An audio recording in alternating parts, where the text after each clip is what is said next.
Princess Alara stood at the edge of the cliff, the wind tugging at her dark hair and the sky heavy with clouds above. The world beneath seemed smaller from here. The forests and rivers stretched like thin lines across the land. Her heart was heavy. She had always imagined life as a free bird, moving where she pleased, making choices for herself. But fate had other plans. She was about to marry a man she had never met, a man lying in a deep sleep, trapped between life and death. The kingdom of Valadorn had sent her to the palace of King Kale, the Alpha King of a faraway cursed land. His name alone inspired fear. His enemies whispered of his power, and his people spoke of his cold rule. Yet now he was nothing more than a boy in a royal bed, pale and silent, trapped in a coma after a battle with a mysterious supernatural enemy. And Alara had been told she must marry him, not for love, not for desire, but to save both their kingdoms from war. Alara's carriage wound down the rocky path that led to Kale's palace. The gates loomed like black teeth, tall and unyielding. The walls were carved from dark stone, and strange symbols glimmered faintly on the surface, marking the place as something ancient and dangerous. Servants and guards watched her with cautious eyes. None spoke freely, as if their words might disturb the power sleeping within the palace walls. As she entered, the air changed.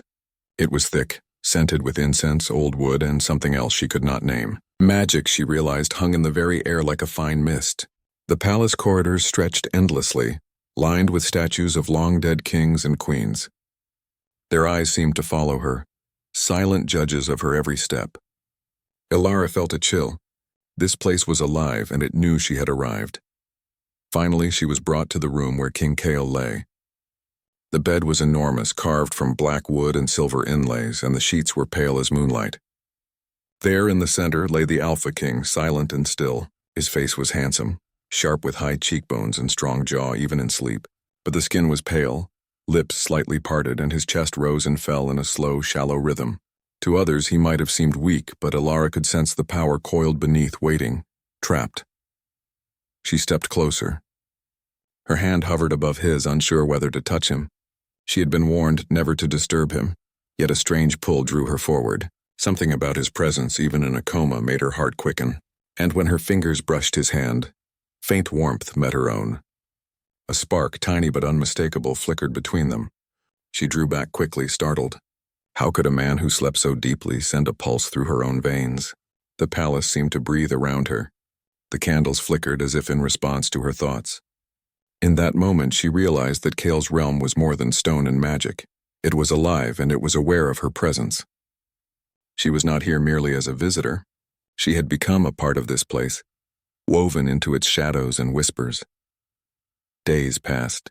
Alara moved through the palace like a ghost, learning the routines, observing the court. Nobles whispered behind her back, some curious, some fearful. A healer, a quiet woman with eyes that gleamed like polished glass, observed her constantly. She seemed to know more than she shared, and Alara could not tell whether she was friend or spy. In the quiet hours, Alara returned to Kale's side. Every day she touched his hand, sometimes brushing back the hair that fell across his forehead, sometimes sitting silently at the edge of his bed, feeling the weight of the palace around her. She began to notice subtle changes, the twitch of a finger, a slight rise of an eyelid, faint shifts in his breathing. Each small sign gave her hope, and yet it also brought fear. What would he be like when he woke? Would he remember her? Would he even recognize himself? Alara began to dream of him. At first, they were only fragments. A shadow moving in the forest, a voice calling her name through wind and flame, a sense of eyes upon her in darkness. Gradually, the dreams grew vivid, almost real. She walked with him through shadowed woods, their hands brushing in passing. He spoke in riddles, warning her of dangers she could not yet see. She woke with a start, her heart pounding, unsure if it was fear or longing that kept it racing. One evening, as the sun dipped below the horizon, turning the sky a deep crimson, Alara wandered into the palace gardens.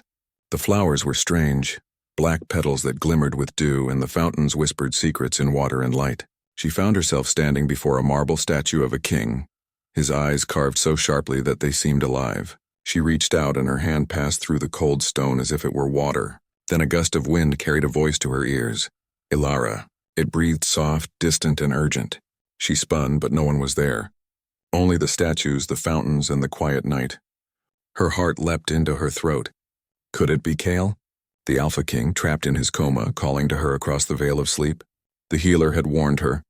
Do not try to awaken him with your own will. The mind of a king in shadow is dangerous. His power is not yet his own, and you could be lost with him. But Ilara could not resist. Night after night she returned to his side. She whispered his name, told him of her days, of the world beyond the palace walls, and of the people who depended on him. Sometimes she felt the faintest response, a shiver in his fingers, the twitch of an eyelid, the almost imperceptible rise of his chest.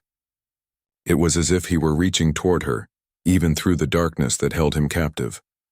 Outside, the court grew restless. Rumors spread like wildfire. The princess had arrived, yet the king remained asleep. Some nobles plotted to take advantage of the void, hoping to seize power in his absence. Ilara found herself facing threats she had not expected. The halls were no longer safe. Shadows moved where they should not. Whispers carried intentions she could not yet name. And yet, through it all, she returned to Kale, drawn by a force she could not explain. One night, a violent storm rolled over the palace. Lightning split the sky, and the rain beat against the stone walls like a drum. Ilara was alone in Kale's room, staring at the figure of the Alpha King. The wind howled, rattling the windows, and a bolt of lightning illuminated his pale face. She reached for his hand, and this time it twitched strongly, curling around her fingers as if reaching for her. She gasped, heart racing, and a thrill ran through her. And then she heard it clearly, unmistakably, a voice deep and commanding, yet soft in its urgency. Ilara. She froze.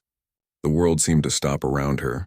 The candles flickered violently, the storm roared, and yet there was only the sound of that single word. She knelt beside him, tears welling in her eyes, fear and hope tangled together. This was impossible. He was supposed to be lost to sleep, yet here he was, reaching for her, speaking her name in a voice that stirred something deep inside her. Ilara realized, with both wonder and dread, that nothing would ever be the same. The bond between them had begun. It was fragile, uncertain, and dangerous, yet it pulsed with life and promise. She could not tell what would happen when Kale fully awakened. Would he remember her? Would he see her as ally or intruder, savior or prisoner? The storm raged on, and Ilara sat at his side, holding his hand, feeling the pulse of life beneath her fingertips. She whispered again, softly, determined, I am here. I will not leave you, not now, not ever. And in the shadows of the palace, unseen by any, a flicker of movement passed over Kale's chest.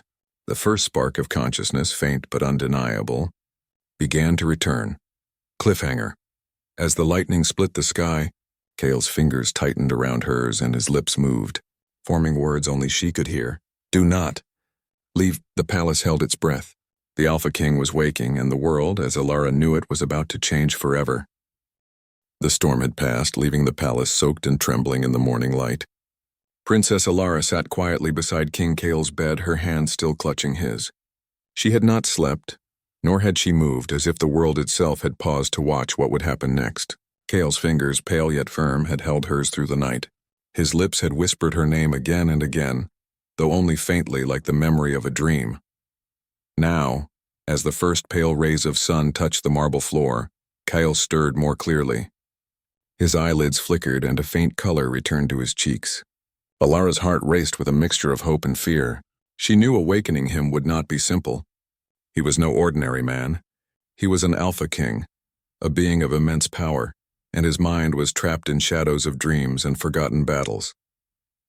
The healer entered silently, her eyes narrowing slightly as she observed the scene.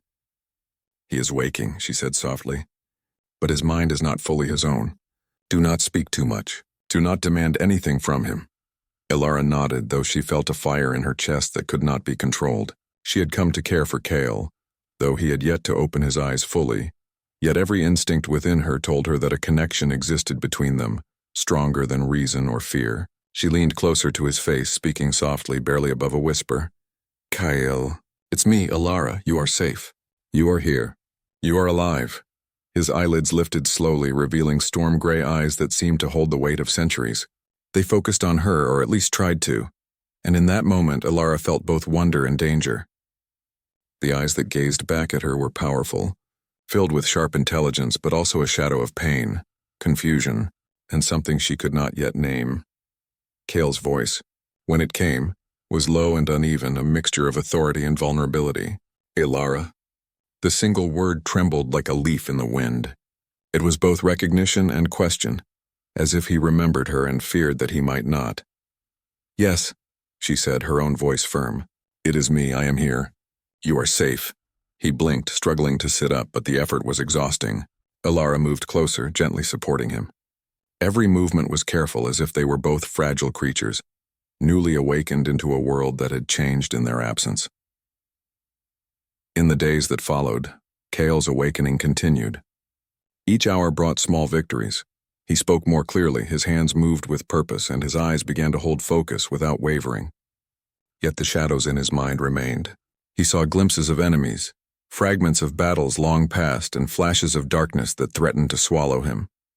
Ilara stayed by his side. She became more than a princess. She was a guardian, a companion, a bridge between his shadowed mind and the waking world. She would sit for hours, speaking to him of ordinary things. The sun rising over Valadorn, the river that flowed through the forest, the people who waited for their king to return. She reminded him of life beyond the palace, of hope and light, and slowly she saw sparks of recognition in his eyes. One night, as the palace slept under a silver moon, Ilara dreamt again. She walked through a forest bathed in moonlight, and Kyle was there, moving with grace and power. He reached for her hand, but she hesitated. His eyes, full of longing and warning, met hers. Do not trust everything you see, he said, his voice deep, echoing in the shadows. The darkness.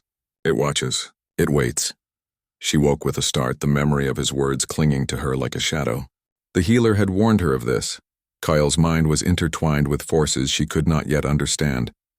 And yet she felt a thrill of hope. He was speaking to her, even in dreams. Their bond was growing, fragile and powerful at once. The court, however, did not wait for him to fully awaken. Rumors spread quickly. The Alpha King stirred, the princess was near him, and power was at stake. A rogue noble named Lord Varen saw opportunity in Kale's weakness. He whispered to the other nobles, sowing distrust, plotting to claim the throne for himself. Ilara had to be vigilant. The palace was no longer a sanctuary. It was a battleground, both political and supernatural. One evening, as Kale attempted to walk through the hallways with Ilara's support, they encountered a group of masked figures in the shadows. Their eyes glimmered with malice, and in their hands were weapons infused with dark magic. Kale's muscles tensed, instincts sharp despite his weakened state. He gripped Ilara's hand and whispered, "Do not let go. Trust me." Together they faced the intruders. Kale's voice, low and commanding, seemed to stir the air around him. Shadows moved as if alive, bending to his will. The masked figures faltered, retreating as if invisible chains held them back. Ilara felt awe and fear. The man she had begun to care for, who had seemed fragile, was a force of nature, bound by his kingdom, his duty, and the shadows that haunted him. After the attack, Kale collapsed into a chair, exhaustion evident on his pale face. Ilara knelt beside him, brushing hair from his forehead. "You are stronger than you know," she whispered. "But even strength cannot face everything alone." His gray eyes met hers, gratitude and something deeper reflected within. "You stayed," he said, voice trembling. "Through it all, you stayed." "I will always stay," she replied, a tremor in her own voice. "Through shadow and light, through danger and hope." "You are not alone, Kale." Days passed, and the bond between them deepened. Kyle began to trust her, sharing fragments of his past. He spoke of his kingdom, of battles fought against creatures of darkness, of curses that had long haunted his bloodline.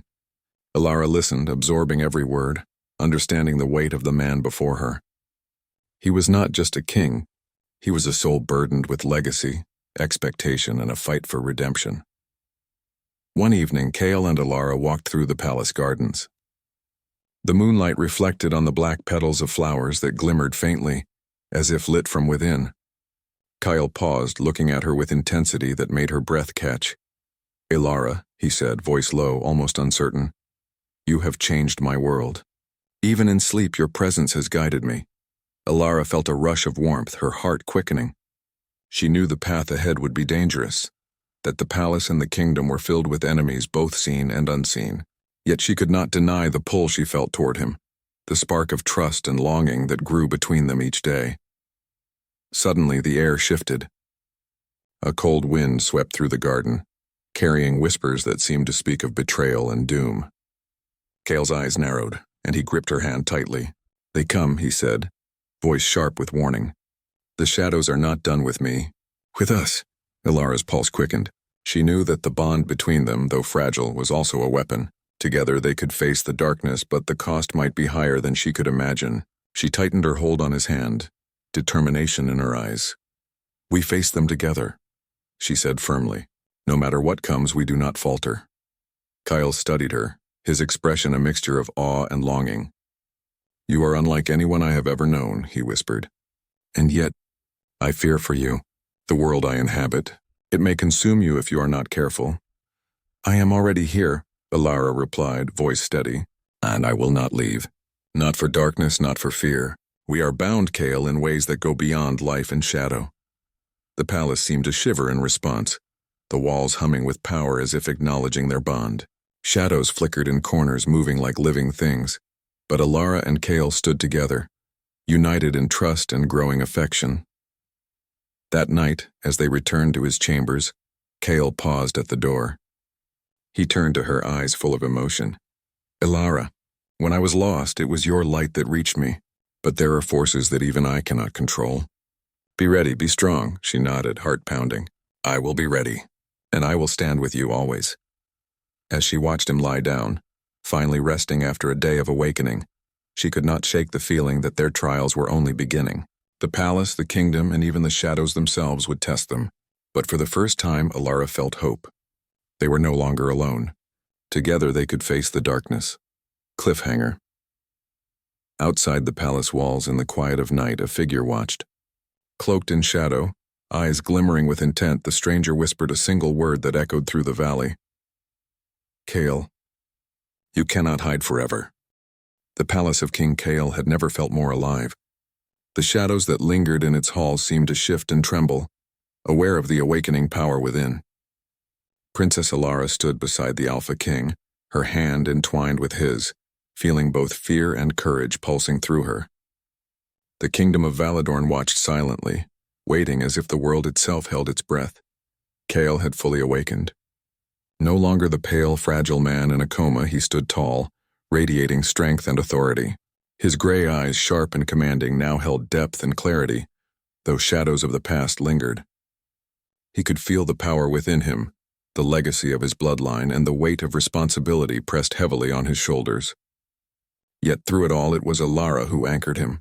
Together they faced the consequences of his long sleep. Lord Varen and his conspirators had grown bolder, sensing opportunity in the king's absence. They whispered of rebellion, plotting to seize the throne and spreading fear through the city. But Cale, with Ilara at his side, moved like a storm across the palace, confronting them with authority and precision. "Your time is over," Cale said to Lord Varen, his voice low but firm, carrying power that shook the walls. "The Alpha King is awake, and those who betray this kingdom will answer to me." Varen's sneer faltered. He had underestimated Cale's strength, the quiet bond between king and princess, and the way the palace itself seemed to bend to Cale's will. Shadows twisted at his feet, subtle yet unmistakable, a reminder that Cale's power was not only in his body but in his blood, in the land, and in the trust he shared with Ilara. The conspirators fled, leaving the palace in uneasy silence. But victory was only the beginning. Cale knew the true threat remained, an ancient, dark entity that had cursed his bloodline and haunted his kingdom for generations. Its presence had grown stronger during his coma, feeding on fear, desire, and the shadows that lingered in hearts of men. It would not rest until it had consumed everything. Ilara stood beside him, feeling both awe and fear. "We can face it together," she whispered, her hand on his arm. "I will not leave. You are not alone." Kyle looked at her, his eyes softening, though they still burned with the intensity of a king. "Your courage has saved me, Ilara. Without you, I would still be lost in shadow." They prepared for the final confrontation. The entity, sensing the king's awakening, moved closer to the palace, sending tremors through the ground and whispers through the halls. Cale and Ilara entered the central chamber, where the shadows thickened like a living curtain. The air was heavy, electric with anticipation. The dark entity emerged, a figure of smoke and flame, eyes glowing with malice. Its voice echoed in their minds 1,000 whispers of doubt and despair. You cannot escape me, Kale. Your blood is mine, your kingdom mine. You are weaker than you think. Kyle stepped forward, standing tall despite the fear that threatened to grip him. You are wrong, he said, voice steady and commanding. I am not alone, and I am no longer the man you knew. I am Kale Alpha King, and I will not bow to darkness. Ilara moved beside him, holding his hand tightly. Your strength is not just yours, she said, voice firm. It is ours. Together we can face anything. The entity lunged, a wave of darkness crashing toward them. Kale's hand glowed with a faint silver light, a mark of his awakening power. He pushed against the darkness, forcing it back, while Ilara focused her energy, lending him strength. Their bond, forged in fear, longing, and trust, became a shield, powerful enough to resist the consuming shadows. The battle was not easy. The entity struck at Kale's mind, dredging memories of pain, loss, and betrayal. He faltered, fear flickering in his eyes. Ilara leaned close, her voice a steady anchor. You are stronger than this. Remember who you are. Remember what we fight for. Her words broke through the darkness, and Kale's eyes blazed with renewed determination. He drew on every ounce of his strength, calling forth the power of his bloodline, his kingdom, and the love he had come to feel for Ilara. Light flared from him, bright and pure, pushing back the shadows. The entity shrieked, retreating, its hold weakening with each pulse of their united will. Finally, with one last surge of power, Kyle and Ilara drove the darkness away. The entity dissipated into nothingness, leaving the palace bathed in silence and the soft glow of dawn. The threat was gone, at least for now, and the kingdom was safe. Kale sank to his knees, exhausted but victorious. Ilara knelt beside him, her hand on his chest, feeling the steady beat of life and power. He looked at her, eyes full of emotion, relief, gratitude, and something deeper, a longing that mirrored her own. You stayed, he whispered, voice trembling. Through everything. You stayed. I will always stay, she replied. Through shadow and light, through fear and hope. You are not alone, Kale. Never again. The palace seemed to sigh, the walls no longer oppressive but alive with warmth. For the first time in years, Kale felt free, not just from the coma, but from the weight of fear and doubt that had held him captive. And he knew it was Ilara's presence, her courage and trust that had made the difference. Days turned into weeks. Kale reclaimed his place as king, ruling with wisdom tempered by the trials he had endured. Ilara stood by his side not as a pawn in politics, but as a partner, a confidant, and a source of strength. Their bond grew, rooted in respect, shared hardship, and the spark of love that had ignited during the darkest days. Together they rebuilt the kingdom. The people, inspired by their king's awakening and the princess's courage, rallied behind them. Nobles who had plotted in darkness were either brought to justice or swayed to loyalty by the clarity and fairness of Kale's rule. And through it all, Ilara and Kale remained each other's anchor. Their connection a living proof that trust and love could conquer even the deepest shadows. One evening, as the sun set in fiery gold over the mountains, Kale and Ilara stood on the palace balcony. The wind carried the scent of flowers and rain, and the sky was streaked with colors that seemed almost magical. Kale took her hand, turning to face her fully. Ilara, he said, voice steady and deep. You chose to stay, even when the world was dark and uncertain. You risked everything for me, for us. I choose you, not because it is my duty, but because my heart has found its home with you. Tears filled Ilara's eyes, a mixture of joy and relief. I choose you too, Kale, always, through every storm, through every shadow. You are not alone, and you never will be. They embraced, the palace glowing softly around them, the kingdom below at peace, and the shadows of the past finally receding. Their love was not born of convenience or politics. It had been forged in fire, shadow, and the courage to trust. Yet even in the peace they knew the world would continue to test them. Forces beyond their understanding still lingered, waiting for moments of weakness. But Kale and Ilara faced the future together, stronger for the trials they had endured, their bond unbreakable, their hearts intertwined. As the moon rose over Valadorn, Kale and Ilara stood hand in hand looking toward the horizon. The kingdom slept safely beneath them, but the sky hinted at new challenges, distant and unseen. Kale smiled at Ilara, a mixture of love and determination in his eyes. No matter what comes, he whispered, We face it together, always, Ilara nodded, her heart full, knowing that the journey was far from over, but certain that they could overcome anything as long as they were united. And in that moment the world felt wide, alive, and full of possibility. Final cliffhanger, emotional hook. From the distant mountains a faint shadow moved. Its presence was silent, watching, waiting. The darkness had been beaten, but it had not vanished entirely. Kale and Ilara's journey was only beginning, and their bond, forged in courage and love, would be tested once more in ways they could not yet imagine.